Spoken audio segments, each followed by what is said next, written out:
This channel does not promote any violent, harmful, or illegal activities. All content provided by this channel is meant for an educational purpose only. এই মুহূর্তে সবথেকে বড় খবরের দিকে নজর রাখা যাক। মালদায় ফের শুট আউট। এবার কালিয়াচকে নিহত তৃণমূল কর্মী, ভিড়ে ঠাসা রাস্তায় তৃণমূলের অঞ্চল সভাপতি এবং কর্মীদের ওপর পরপর গুলি। ঘটনাস্থলেই মৃত্যু হয় তৃণমূল কর্মী হাসা শেখের। তৃণমূলের অঞ্চল সভাপতি রাস্তা উদ্বোধন করতে যেতেই পরপর গুলি। নিহত এক তৃণমূল কর্মী, গুলিবিদ্ধ অঞ্চল সভাপতি বকুল শেখ আর এক তৃণমূল কর্মী এসারউদ্দিন শেখ। তাদের মালদা মেডিকেল কলেজ হাসপাতালে ভর্তি করা হয়েছে। দলেরই ব্লক সভাপতির অনুগামী বলে পরিচিত জাকির শেখের বিরুদ্ধে হামলার অভিযোগ উঠছে।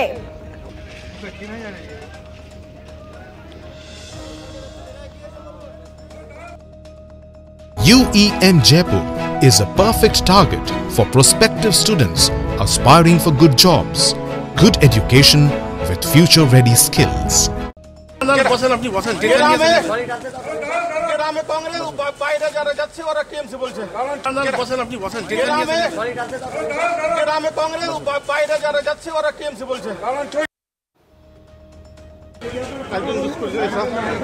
কাজে বাধা দিচ্ছে কংগ্রেস। কিছু টিএমসির লোক সাথে নিয়ে কিছু লোক এইসব ওখানে জাকিরের দল পর জাকিরের ছেলে জাকির নাসিমুল 5-6 জন, ওরা অনেকটি ছিল। 5-6 জনকে চিনতে পারি। কি ছিল ওদের হাতে? বন্দুক ছিল, লাঠি ছিল, হাসপা ছিল, বন্দুক ছিল। আমরা মামাটি সরকারের কাজ উদ্বোধন করতে গেছিলাম। ওখানে খুব জলের পরিস্থিতি ছিল, ড্রেন লোক 20-25 জন পিছন থেকে, এবং পিছন থেকে হামলা করার পর বকুল শেখের যে অঞ্চল প্রেসিডেন্ট দীর্ঘদিনের 2011 সাল থেকে অঞ্চল প্রেসিডেন্ট উনি, এবং এসারউদ্দিন তিনি হচ্ছেন আপনার প্রাক্তন প্রধান এবং অঞ্চলের আপনার কি বলে বিরোধী দলের নেতা। যারা হামলা চালিয়েছিল তাদেরকে চেনা গেছে? তারা হ্যাঁ অবশ্যই চেনা গেছে। ওদের প্রকাশ্য নাম এসে দিনের ব্যাপার, তো রাত্রে অন্ধকার তো না, দিনের ব্যাপার এটা। দিনে প্রকাশ্য মারছে এবং পিছন দিকে হামলা করেছে এবং সামনে ফিলেও মেরেছে। ওনারা ঢেকে এসেছিল না খোলামেলা ওনারা খোলামেলা। কারা তারা? ওই জাকির এবং নয়গ্রামের নাসিমের গ্যাং একটা, এবং জাকিরের লোকজন। উনি কিন্তু দীর্ঘদিনের তৃণমূল নেতা নাই, উনি কিন্তু কংগ্রেস করতেন, এবং কংগ্রেস কি ওর কাজই হচ্ছে সোশ্যাল কি বলে পরে তৃণমূল হয়েছে, কিন্তু কোনো অফিসে যোগাযোগ না। এইটা ব্লক প্রেসিডেন্ট করিয়েছে এবং কেউ জানে না। এটা ব্লক প্রেসিডেন্টকে সারিউল ইসলাম, তৃণমূল ব্লক প্রেসিডেন্টের কি অনুগত জাকির? হ্যাঁ। এই মুহূর্তে আমরা সরাসরি চলে যাব আমাদের প্রতিনিধি শুভতোষের কাছে। শুভতোষ, যখন দুলাল সরকার খুন হয়েছিলেন তখন অনেকগুলো নাম কিন্তু সামনে এসেছিল। প্রথমে কনফার্ম হওয়া যায়নি কে বা কারা এই ঘটনা ঘটিয়েছে, কিন্তু আজকের ঘটনায় একেবারে সামনে চলে এসেছে জাকির শেখের নাম, যে আবার ব্লক সভাপতির অনুগামী বলে পরিচিত। এই জাকির শেখ এর পরিচয় কি?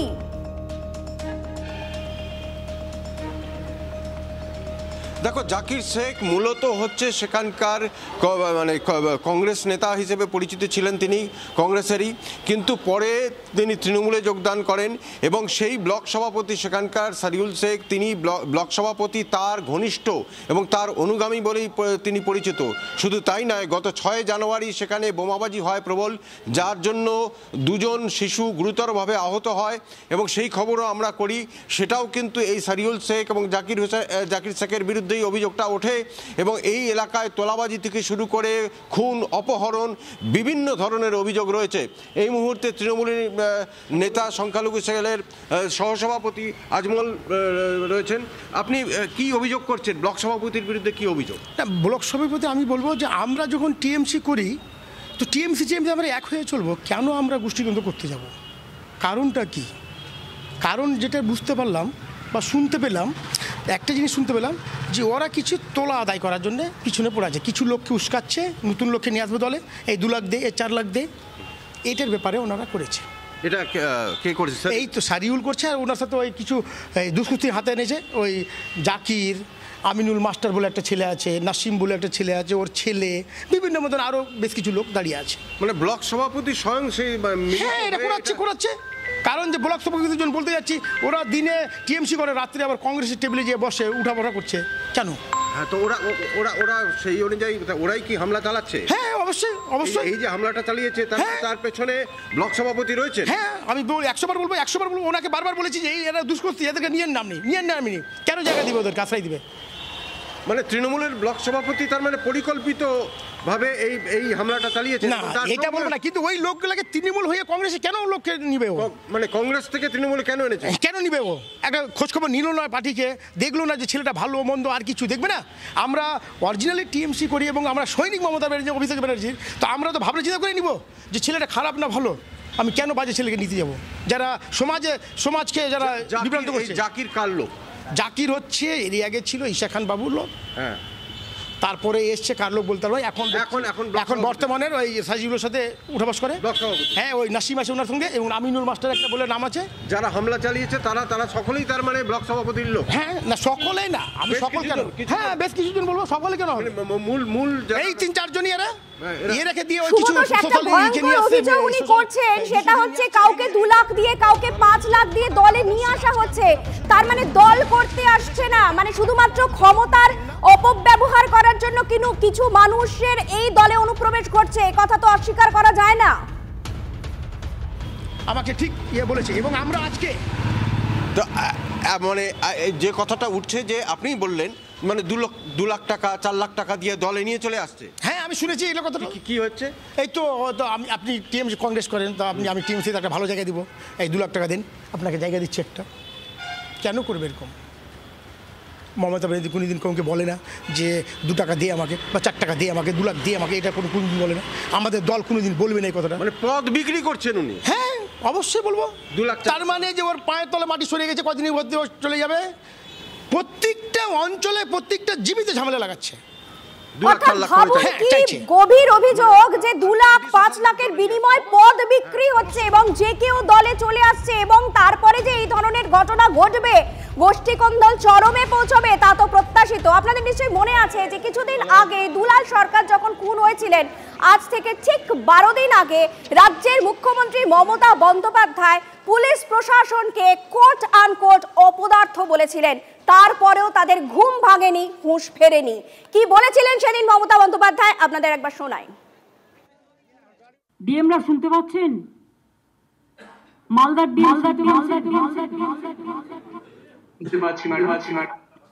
আপনার ওখানে তো আজকে আমার একজন পুরো সহকর্মীকে মার্ডার হয়ে গেল এসপির অপদার্থতার জন্য। তার সিকিউরিটিও আগে তুলে নেওয়া হয়েছিল। আমি পার্সোনালি চিনতাম, আগেও সে অনেকবার অ্যাটাক করেছে, সে ইলেক্টেড জনপ্রতিনিধিও ছিল। এটা খুব দুর্ভাগ্য আমাদের। ওখানে বর্ডার আর কালিয়াচক নিয়ে যদি ব্যস্ত থাকেন তাহলে কিন্তু জেলার ডেভেলপমেন্ট হবে না। Please forget that. ওখানে প্রোটেকশন করুন। আমরা একবার চলে যাব আমাদের আরো এক প্রতিনিধি সিজার মন্ডলের কাছে। সিজার, কতটা দুর্ভাগ্যজনক হলে 12 দিনের মাথায় এই ধরনের ঘটনা দ্বিতীয়বার ঘটতে পারে, যেখানে রাজ্যের মুখ্যমন্ত্রী মমতা বন্দ্যোপাধ্যায় নিজে ভৎসনা করেছিলেন, তারপর পুলিশ প্রশাসনের আরো বেশি উদ্যোগী হওয়া, আরো বেশি সচেতন হওয়ার কি প্রয়োজন ছিল না? দেখো, অবশ্যই, কারণ যে ঘটনা ঘটেছে এবং আমার সহকর্মী সুব্রত যারা নিহত হয়েছেন বা যারা আহত হয়েছেন, সেই দলের যে কর্মীদের যে বক্তব্য বা নেতাদের বক্তব্য আমাদের সামনে আনলো, সেখান থেকে একটা বিষয় খুব স্পষ্ট, এটা দলের গোষ্ঠী কোন্দলের একটা ঘটনা। কারণ সেখানে ব্লক সভাপতি এবং তার অনুগামীদের বিরুদ্ধে অভিযোগ, এবং এই জায়গায় দাঁড়িয়ে একটা বিষয় দেখো, এই যে খুনের ঘটনা, সেখানে আততায়ীরা তারা কিন্তু কেউ তাদের পরিচয় গোপন করার চেষ্টা করেনি। দিনের বেলায় ভরা রাস্তায়, যেখানে এই ধরনের অনুষ্ঠান যদি দলীয় অনুষ্ঠান হয়, সেখানে প্রচুর মানুষ থাকেন, তার মধ্যে দিয়ে তারা এসে হামলা চালিয়েছে এবং প্রত্যেকেই তাদেরকে চিনেছে। অর্থাৎ আততায়ীরা কোথাও এতটাই আত্মবিশ্বাসী, এই ধরনের অপরাধের পরও তারা পার পেয়ে যাবে বা তাদের পেছনে রাজনৈতিক কোনো আশীর্বাদ রয়েছে, যে কারণে তারা তাদের পরিচয় গোপন করেনি। এবং এই গোষ্ঠীদ্বন্দ্ব যেটা আজকের নেতারা এই ঘটনার পরে বলছেন, সেটা এর আগেও দেখা গিয়েছে। 6 তারিখেই সেখানে বোমাবাজি হয়েছে। তাহলে পুলিশের পক্ষে এই তথ্য জানা অসম্ভব ছিল না যে এই ধরনের রাজনৈতিক সমস্যা বা গোষ্ঠীকন্দল যেটা আরো বড় অশান্তির আকার ধারণ করতে পারে এবং সেখান থেকে এই ধরনের হামলার ঘটনা ঘটতে পারে। তাহলে কোথাও বেসিক পুলিশিংয়ের যে প্রশ্নটা উঠে আসে যে ইন্টেলিজেন্স ফেলিওরের জায়গা, খালি ইন্টেলিজেন্স ফেলিওর নয়, সেখানে পরবর্তী ব্যবস্থা কি নেওয়া দরকার সেই ব্যবস্থা নেওয়ার ক্ষেত্রেও কিন্তু অপ্রতুলতার দেখা দিয়েছে এবং সেই কারণে এই ঘটনা ঘটেছে সেটা খুব স্পষ্টভাবে বলা যায়। কারণ মুখ্যমন্ত্রী দুলাল সরকারের মৃত্যুর পরে যে ঘটনার কথা যে অভিযোগ করেছিলেন তারপরেও সামগ্রিকভাবে যে পুলিশিংয়ের ক্ষেত্রে অ্যাক্টিভিটি আরও বাড়েনি সেটা দেখা যাচ্ছে এবং সেই জায়গায় দাঁড়িয়ে পুলিশ যে কোনোভাবে এই ধরনের গোষ্ঠীকন্দলের খবর তাদের কাছে থাকা সত্ত্বেও আমি ধরে নেব তাদের কাছে ছিল, কারণ এই ধরনের ঘটনা এর আগে যখন বোমাবাজির ঘটনা ঘটেছে সেখান থেকে স্পষ্ট স্থানীয় থানা জানতো যে এই ধরনের দুটো গ্রুপ রয়েছে এবং সেখানে তাহলে একটা বিষয় ধরে নিতে হবে, পুলিশের যে সক্রিয়তা দরকার ছিল সেটা ছিল না, নয়তো সেখানে রাজনৈতিক চাপানুতরের ফলে পুলিশ কোথাও নিষ্ক্রিয় হয়ে থাকতে বাধ্য হচ্ছে। এমনি মালদা যথেষ্ট একটা প্রবলেমেটিক জেলা এই কারণে যে একদিকে আন্তর্জাতিক সীমান্ত রয়েছে, সেখানে চোরা পাচার থেকে শুরু করে দুষ্কৃতীদের আনাগোনা সেটা একটা সমস্যা, অন্যদিকে ঝাড়খণ্ড বর্ডার যেখান থেকে দুষ্কৃতীদের আনাগোনা রয়েছে এবং সেই জায়গা থেকে মালদা জেলায় অস্ত্র দুষ্কৃতীদের আনাগোনা অনেকাংশেই অন্য জেলার তুলনায় বেশি এবং সেখানে দাঁড়িয়ে এই ধরনের গোষ্ঠীকন্দলের জেরে খুন, সেখানে পুলিশ তার নিজের দায়িত্ব কিন্তু এড়িয়ে যেতে পারে না। তুমি আমাদের সঙ্গে থাকো সিজার। কিছুক্ষণ আগেই আমরা কথা বলেছিলাম দুলাল সরকারের স্ত্রী চৈতালি দেবীর সঙ্গে, তিনি কি বলছেন এই গোটা ঘটনা নিয়ে আপনাদের শোনাবো। যে আইন শৃঙ্খলার তো অবনতি হয়নি, কিন্তু কিছু মানুষের অবনতি হয়েছে মানসিক, সেই জায়গা থেকে যারা এটা করছে কি কারণে করছে এবং তৃণমূলের নেতাদেরই কেন এ করছে সেটা আমার মনে হয় দল এবং পুলিশ প্রশাসন দেখবে। গোষ্ঠী কোন্দল আমি বলবো না, কারণ আমাদের দল এখন অনেক বড় হয়েছে এবং সেখানে বিভিন্ন দল থেকে মানুষ এসেছে যারা স্বার্থান্বেষী, তো তাদের হয়তো এটা একটা চক্রান্ত চলছে, তো এটা আমার দল দেখবে এবং আমি বলবো অবশ্যই পুলিশ প্রশাসন তাদের ডিউটি করবে যে আসল অপরাধী তাদেরকে ধরবে। আমাদের দলে বিভিন্ন দল থেকে মানুষেরা এসেছেন, তাদের মানসিকতা এখন কিরকম পর্যায়ে আছে আমি জানি না, যে তারা যারা পরবর্তীতে দলে এসেছেন তাদের মধ্যে কি চলছে এবং কেনই বা তারা এরকম করছে, এটা খুব দুঃখজনক ঘটনা, এর জন্য আমি তীব্র নিন্দা জানাচ্ছি। মালদায় ফের শুট আউট, একেবারে প্রকাশ্য দিবালোকের শুট আউট। এখনো পর্যন্ত 12 দিন সবে হয়েছে দুলাল সরকার খুনের ঘটনার, তার মাঝেই ঘটে গেল আরো একটি শুট আউটের ঘটনা এবং এই ঘটনায় এখনো পর্যন্ত হাসপাতালে মৃত্যুর সঙ্গে পাঞ্জা লড়ছেন দুজন। তাদের শারীরিক অবস্থা কেমন একবার জানার চেষ্টা করবো আমাদের প্রতিনিধি শুভতোষের থেকে। শুভতোষ, যারা এই মুহূর্তে হাসপাতালে চিকিৎসাধীন রয়েছেন তাদের শারীরিক অবস্থা কেমন, তাদের আঘাত কতটা গুরুতর কি জানা যাচ্ছে?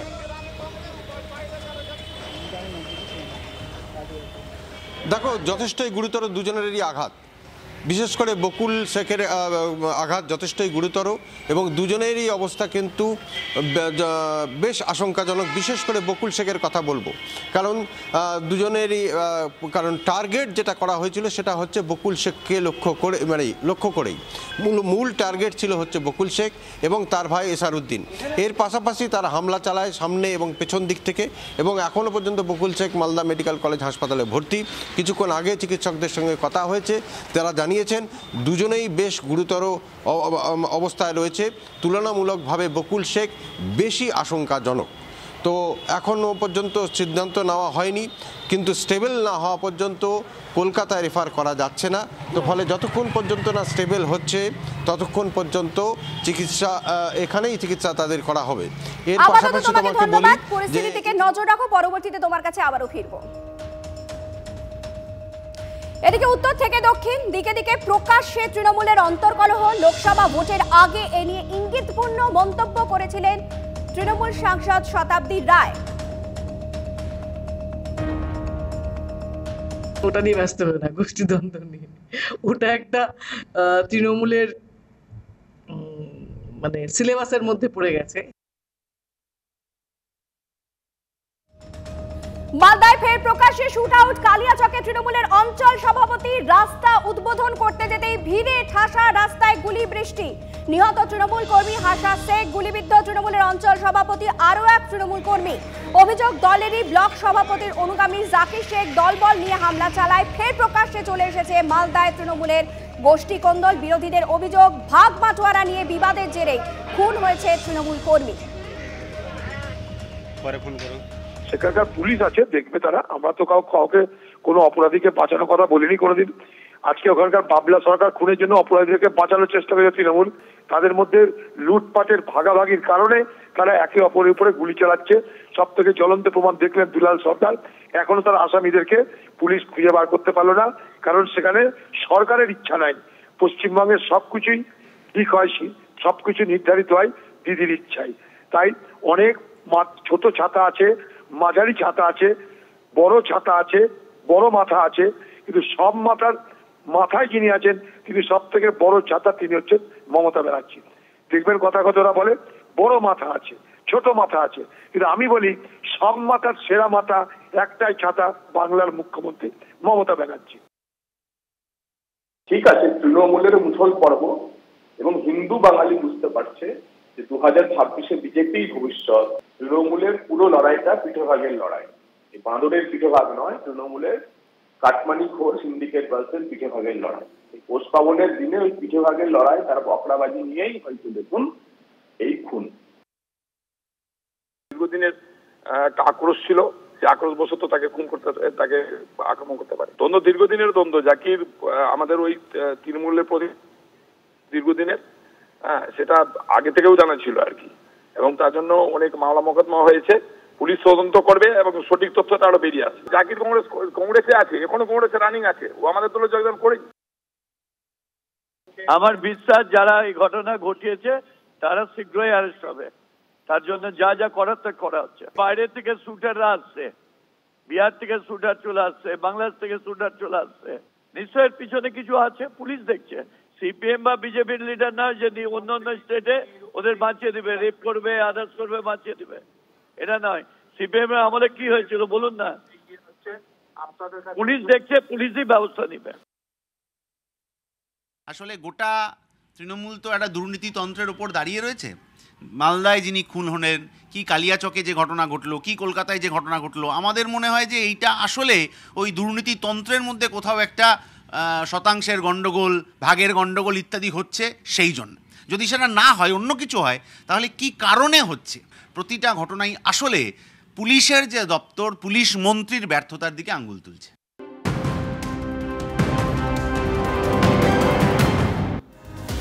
চোখ রাখা যাক আরো কিছু গুরুত্বপূর্ণ খবরে। রক্ষক যখন ভক্ষক, ধর্ষণের অভিযোগে গ্রেফতার রাজগঞ্জ থানার এএসআই। ধর্ষণের অভিযোগে পাকড়াও পুলিশ অফিসারই। শিলিগুড়ির এক মহিলাকে তদন্তের অছিলায় ডেকে ধর্ষণের অভিযুক্ত এএসআই সুব্রত গুণকে আগেই ক্লোজ করা হয়। কাঁথিতে সমবায় ব্যাংকের বোর্ডের ডিরেক্টর পদে মনোনয়ন ঘিরে তুলকালাম উত্তম বারিক ও অখিলগিরি গোষ্ঠীর সমর্থকদের মধ্যে তুমুল বচসায় জড়ালেন রামনগরের বিধায়ক অখিলগিরি। অখিলকে উদ্দেশ্য করে কটূক্তির অভিযোগ উত্তম গোষ্ঠীর বিরুদ্ধে, পাল্টা আক্রমণে অখিলগিরি। গভীর রাতে বাড়িতে ঢুকে বৃদ্ধকে কুপিয়ে খুন। মালদার হরিশ্চন্দ্রপুরে চাঞ্চল্য, গ্রেফতার জামাই। বৃদ্ধা দুজনকেই ধারালো অস্ত্রের কোপ মারা হয় বলে অভিযোগ। শ্বশুরের মৃত্যু হয়, আশঙ্কাজনক অবস্থায় হাসপাতালে চিকিৎসাধীন শাশুড়ি। জামাইয়ের সন্দেহ ছিল শ্বশুর শাশুড়ি কালা জাদু করে তাকে অসুস্থ করে দিচ্ছেন, জেরায় খুনের কথা স্বীকার। আগামী 20 জানুয়ারি চিন্ময় কৃষ্ণ দাসের জামিন মামলা শুনানি। খবর কলকাতা ইসকন সূত্রে। এদিকে জামিন পেয়েছেন সন্ন্যাসীর আইনজীবী শুভাশিস শর্মা সহ আরও 65 জন আইনজীবী। চট্টগ্রাম আদালতে আত্মসমর্পণ করে জামিনের আবেদন জানান তারা। 116 জনের বিরুদ্ধে মামলা করেছিলেন 26 নভেম্বর খুন হওয়া আইনজীবী সাইফুল ইসলামের ভাই জানে আলম। তার মধ্যে আইনজীবী ছিলেন 70 জন। নির্বাচনী আচরণবিধি লঙ্ঘনের অভিযোগে দিল্লির মুখ্যমন্ত্রী আতিশির বিরুদ্ধে এফআইআর দায়ের। সরকারি গাড়িতে করে আপের অফিসে প্রচারের জিনিসপত্র সরবরাহ করা হচ্ছিল বলে অভিযোগ, যদিও এফআইআর এর কথা অস্বীকার করেছে আপ। এদিকে কালকাজি থেকে মনোনয়ন জমা দিল্লির মুখ্যমন্ত্রী আতিশির। গতকাল রোড শো করতে গিয়ে মনোনয়ন সময় পেরিয়ে যায়। 7 দিন ধরে জ্বলছে ভয়াবহ আগুন। দাবানলে পুড়ে খাক লস অ্যাঞ্জেলেস। বাড়ছে মৃত্যু, এখনো পর্যন্ত মৃতের সংখ্যা অন্তত 24। গৃহহীন লক্ষাধিক মানুষ। হাওয়ার জেরে আগুন নিয়ন্ত্রণে আনতে বেগ পেতে হচ্ছে দমকলকে। দাবানলের জেরে পিছল অস্কার, গ্র্যামি সহ একাধিক অনুষ্ঠান। বর্ডার গাভাস্কার ট্রফিতে লজ্জাজনক হার। ক্রিকেটারদের ওপর কড়া নিয়ম আরোপ করল বিসিসিআই। দেশের বাইরে খেলায় 45 দিনের ট্যুরে ক্রিকেটারের সঙ্গে 14 দিন থাকতে পারবে তার পরিবার। ছোট সিরিজের ক্ষেত্রে 7 দিন থাকতে পারবে পরিবার। ক্রিকেটারকে টিমের বাসেই যাতায়াত করতে হবে, একগুচ্ছ সিদ্ধান্ত বিসিসিআই এর মিটিংয়ে। 144 বছর পর ঐতিহাসিক কুম্ভ। অমৃত কুম্ভের সন্ধানে পূর্ণ উদ্যমে প্রয়াগে পুণ্যার্থীদের ভিড়। প্রথা অনুযায়ী প্রথমে 13টি আখড়ার মহামণ্ডলেশ্বর অনুগামী সাধু সন্তরা স্নাহি স্নান করবেন। রথে করে স্নান সারতে যান মহামণ্ডলেশ্বররা, তারপরে স্নান সারতে পারেন সাধারণ মানুষ। এর মধ্যে স্নান সেরেছেন 1,40,00,000 মানুষ, জানিয়েছে প্রশাসন। এদিকে মকর সংক্রান্তির পূর্ণ যোগে ভোর থেকে ডুব গঙ্গাসাগরে সাগর সঙ্গমে জনজোয়ার। কপিল মুনির আশ্রমে পূজা অর্চনা। কাল ভোর 6:58 পর্যন্ত পূর্ণযোগ স্নান সারলেন বিজেপির রাজ্য সভাপতি সুকান্ত মজুমদারও। 16 তারিখ নবান্ন অভিযান। মেলা থেকে ফিরবেন মানুষ। পুণ্যার্থীদের সুরক্ষা চেয়ে জনস্বার্থ মামলা দায়ের হাইকোর্টে। আগামী বৃহস্পতিবার শুনানি। কলকাতাতেও গঙ্গার ঘাটে ঘাটে মকর স্নান। ভোর রাত থেকেই বাবুঘাটে ভিড়। ঘাটে ঘাটে জোরদার পুলিশি নিরাপত্তা। 12 বছরের তৃতীয় উষ্ণতম সংক্রান্তি কলকাতায়। জোড়া ঝঞ্ঝার জেরে জেলাতেও শীতের দফারফা। মকর সংক্রান্তিতে বেলুর মঠেও পুণ্য স্নান। দূর দূরান্ত থেকে পুণ্যার্থীদের ভিড়। বেলুর মঠের মায়ের ঘাটে জোরদার নিরাপত্তা বালি পুলিশের। গঙ্গায় টহল। ডিজাস্টার ম্যানেজমেন্টের লঞ্চের আপৎকালীন ব্যবস্থা নিতে তৈরি বিশেষ দল। মকর সংক্রান্তির ভোর থেকে জয়দেব কেন্দুলিতে অজয় নদের জলে ডুব লাখো পুণ্যার্থী। 400 বছরের প্রাচীন কেন্দুলি জয়দেবের মেলায় ভিড়। ঐতিহ্যবাহী রাধা বিনোদের মন্দিরে পূজা অর্চনা। বাউল শিল্পীদের সমাগমে জমজমাট মেলা। এবছর নেই বাংলাদেশি বাউল শিল্পীরা। জায়গায় জায়গায় ওয়াচ টাওয়ার। ড্রোনের মাধ্যমে চলছে নজরদারি। সারা মাস ধরে টুসু আরাধনার পর আজ টুসু বিসর্জনের পালা। বাঁকুড়ায় গানে গানে টুসুর চৌদল নিয়ে চলছে উৎসব। প্রাচীন রীতি মেনে রাতভর টুসুর জাগরণের পর আজ মকর সংক্রান্তিতে বিসর্জন। চোখের জলে টুসুকে বিদায় জানিয়ে পুকুর নদীর জলে ডুব গ্রামবাসীদের। বালুরঘাটের আত্রাই নদীর তীরেও জমজমাট মেলা। জলঘর পঞ্চায়েতে গঙ্গাসাগর নামে নাম মাহাত্মেই ভিড় জমান মানুষ। সেখানেও রয়েছে কপিল মুনির আশ্রম। সকাল থেকেই পুণ্যার্থীদের ভিড়। আত্রাই নদীতে স্নান সেরে পুজো করেন মানুষ। দিন কয়েক ধরে চলে মেলা সংকীর্তন। ভক্তদের পাত পেরে খাওয়ানোর ব্যবস্থাও করেন উদ্যোক্তারা। মকর সংক্রান্তিতে কেন্দ্রীয় স্বরাষ্ট্রমন্ত্রীর অন্য অবতার। ঘুড়ি ওড়ালেন অমিত শাহ। পাশের লাটাইহাটে শাস্ত্রীর। গুজরাটের আহমেদাবাদে উৎসবে সামিল অমিত শাহ। মকর সংক্রান্তি উপলক্ষে দেশ জুড়ে আজ ঘুড়ি ওড়ানোর ধুম। রাজস্থান থেকে গুজরাট চলছে ঘুড়ি উৎসব। মালদায় ফের শুট আউট। এবার কালিয়াচকে নিহত তৃণমূল কর্মী। ভিড়ে ঠাসা রাস্তায় তৃণমূলের অঞ্চল সভাপতি ও কর্মীদের ওপর পর গুলি। ঘটনাস্থলে মৃত্যু হয় তৃণমূল কর্মী হাসা শেখের। তৃণমূলের অঞ্চল সভাপতি রাস্তা উদ্বোধন করতে যেতেই পর গুলি ছোড়া হয়। নিহত এক তৃণমূল কর্মী। গুলিবিদ্ধ অবস্থায় অঞ্চল সভাপতি বকুল শেখ এবং আরেক তৃণমূল কর্মী এসার উদ্দিন শেখ এই মুহূর্তে চিকিৎসাধীন মালদা মেডিকেল কলেজ হাসপাতালে। দলেরই ব্লক সভাপতির অনুগামী বলে পরিচিত জাকির শেখের বিরুদ্ধে হামলার অভিযোগ উঠছে।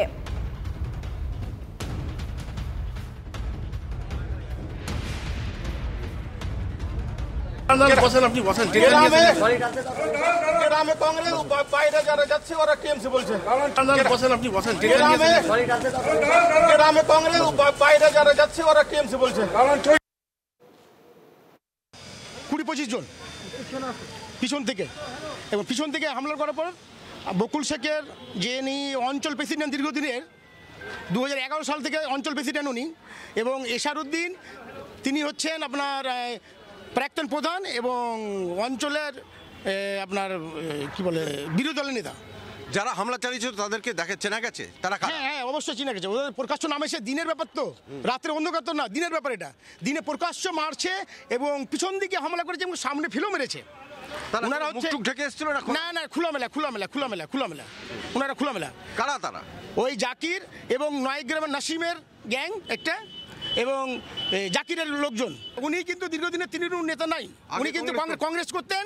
এবং কংগ্রেস কি ওর কাজই হচ্ছে সোশ্যাল কি বলে পরে তৃণমূল হয়েছে, কিন্তু কোনো অফিসে যোগাযোগ না।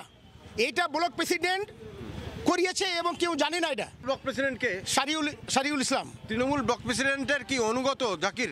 হ্যাঁ